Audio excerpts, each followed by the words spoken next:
မင်္ဂလာပါဒီနေ့ကတော့15ရက်12လ2025ပေါ့နော်ဖြစ်ပါတယ်ကဲဒီမှာမမကအတန်ဖိုင်လေးတွေနားထောင်တာနဲ့ပတ်သက်ပြီးတော့မှလင်းချိတ်စရာလေးရှိနေလို့ပါကလေးတို့အတန်ဖိုင်တွေအကုန်လုံးဒီမတို့တင် jai တိတာ reply မပြန်ရတယ်မှာမတို့ပို့ထားတယ်ပို့တဲ့ခါကျရင်မတို့အတန်ဖိုင်တွေနားထောင်မယ်ဆိုရင်ထားပါတော့ photo တွေကနေသွားတယ်ဆိုရင်မတို့ဒီရက်ဆွဲကိုနားထောင်မယ်ပေါ့နော် voice message ဆိုရင်လည်း voice message ကိုနှိပ်လို့ရတယ်သွားလိုက်မယ်ပေါ့သွားရဆိုရင်ကဲမမဖုန်းမှာဆိုရင်ဒီနေ့ date ကိုရောက်တယ်23ရောက်တယ်နော်23ရောက်တယ်ဆိုပေမဲ့အမ show in check ကိုဒီလိုမျိုးထောက်ပြီးဆိုတာနဲ့ဒီတောက်မှာ1430ရှိတယ်အဲ့ဒါကို show in check ကိုနှိပ်လိုက်မယ်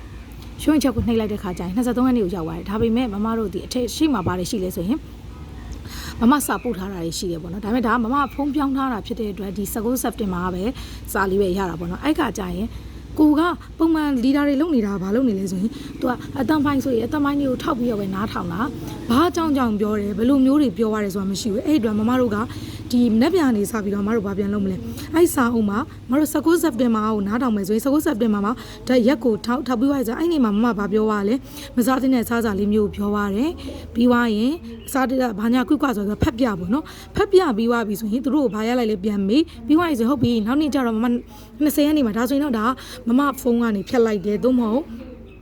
မဖုန်းက story ပြေးသွားလို့မဘက်ကမပေါ်ရလဲဖြစ်နိုင်နေပေါ့နော်အဲ့မျိုးဖြစ်တဲ့အတွက်ဒါမှမရှိတော့ဘူးအဲ့ဆိုရင်23ရက်နေ့မှာဗာပြန်ပို့တာလေ23ရက်နေ့မှာမနော်ဆိုင်မှာဘာညာကွတ်မနော်ဆိုင်ရဲ့ review လေးကိုရေးထားပေးတယ်ပြီးသွားရင်အဲ့ဒီနာပတ်သက်ပြီးတော့မမအတန်ပိုင်းတစ်ခုပို့ထားတယ်ထားပါတော့အတန်ပိုင်းကမမအတန်ပိုင်းပြောရပါတော့အဲ့ဒါဆိုရင်မမတို့ကဘာပြန်လုပ်ရမလဲဒီလိုမျိုးအတန်ပိုင်းပို့ထားတဲ့ဟာကိုပြန်ပြီးဖွင့်ပြမယ်ဘာဒါမှတ်သားမယ်ဖွင့်ပြမယ်ဆိုစာသားလေးပါဟိုဖြစ်တယ်ဟုတ်စာသားလေးပါရတယ်ပေါ့နော်အဲ့ကကြတော့ကလေးတို့အနေနဲ့မပြောချင်တာမနေ့ကခင်ဗျာရင် briefing ပြီးလို့အတန်ဖိုင်နားထောင်ပြီးဆိုတာ ਨੇ ကဲဒီနေ့ကတော့15ရက်12လပါဒီနေ့ကငါတို့မှာအတန်ဖိုင်အစ်ရှိလားဆိုအတန်ဖိုင်အစ်ရှိမရှိကအမတို့ကြည့်မယ်ကဲဒီနေ့ဆိုရင်အမတို့မှာမစာပို့ထားတာရှိတယ်နှစ်ရှည် plan ဟုတ်ပြီအဲ့ဆိုသားတို့သမီးတို့ကြတော့မနေ့ပြန်ကိုရောက်ပြီမနေ့ပြန်ရောက်ပြီဆိုရင်16ရက်နေ့ဟုတ်ပြီဒီနေ့16ရက်12လနောက်25ရက်ဆွဲတက်မယ်ဒီနေ့မမကဘာတွေပြောထားလဲဒီနေ့မှာဆိုရင်ငါတို့ရဲ့9နှစ်တာ plan ကိုငါတို့ပြောထားတယ်ဝန်ထမ်းတွေဘာညာကွကမင်းတို့တို့ရဲ့ယူရဲ့အချက်တွေပြောပြလို့ရတယ်ပြီးသွားရင်ဘာတွေလင်းချိတ်ထားလဲဆိုတာမမပြောလို့ရတယ်ဟုတ်ပြီအဲ့ကနေပြောကဲအတန်ဖိုင်နားထောင်မယ်ဒီနေ့လင်းချိတ်တာတော့ဒါပါအတန်ဖိုင်နားထောင်မယ်ကဲကလေးတို့ရေဘယ်ရက်တို့ရေတန်ဖိုင်နားထောင်တာဘယ်ရက်ထိပြီးသွားပြီလဲထားပါတော့သူတို့ကပြောမှာပေါ့ဘယ်ရက်ထိပြီးသွားပါပြီဘယ်ရက်ထိပြီးသွားပြီဆိုရင်အမတို့ကအဲ့ရက်ဆွဲကိုထောက်ပြီးတော့မှ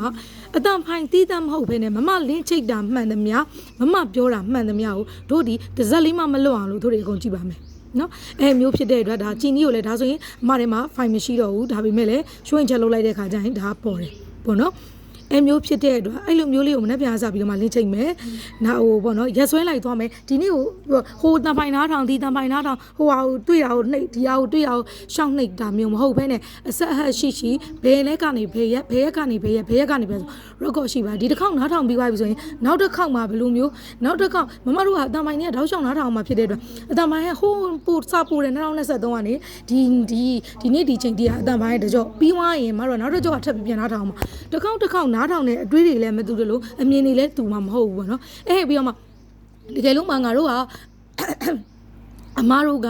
ဒီကလို့မှဒီတစ်ခေါက်ကိုနားထောင်ပြီးသွားပြီဆိုရင်နောက်တစ်ခေါက်ကျရင်ဒါကိုပြန်ရေးစရာမလိုဘူးရက်ဆွဲလိုက်မှတို့ပြန်ကြည့်အောင်မယ်ပြန်ကြည့်ပြီးသွားတော့မှအော်အဲ့တုန်းကကျတော့ငါဒီတွေးရဒီလိုမျိုးရခဲ့တယ်ဒီခုခေါက်ကျတော့နောက်တစ်ခေါက်ကျတော့ဒီလိုမျိုးအတွေးရတယ်ဆိုတဲ့ပုံစံမျိုးနဲ့ကိုရေးထားတာကိုပြန်ပြီးကြော့ရုံပဲပေါ့နော်အဲ့ဒါဆိုရင်ကလေးတွေအတွက်ပိုပြီး regulate မဟုတ်ဘူးဆိုရင်မမတို့ကမမရပေးမရမမအတမိုင်ပေးတယ်မမတို့ကမရအတမိုင်ပေးတယ်မရအဲ့လိုဖြစ်မှာစိုးလို့မမကဒါကဒီနေ့ကိုတင် jai ဝင်ခြင်းမှာအဲ့ဒါဆိုမနေ့ပြန်နေစားပြီးအဲ့ဒါလေးကိုလိုက်လို့အောင်ပေါ့နော်အဲဆိုတော့ဒါလေးကိုစစ်ရကတော့တာဝန်ခံကိုနေရစစ်ပေးပါစစ်ပြီးတော့မှအကုန်လုံးဆိုင်တွေအကုန်လုံးကြည့်မယ်ကြည့်ပြီးတော့မှပြီးစီကြအောင်တင်ကြတော့မတို့ရဲ့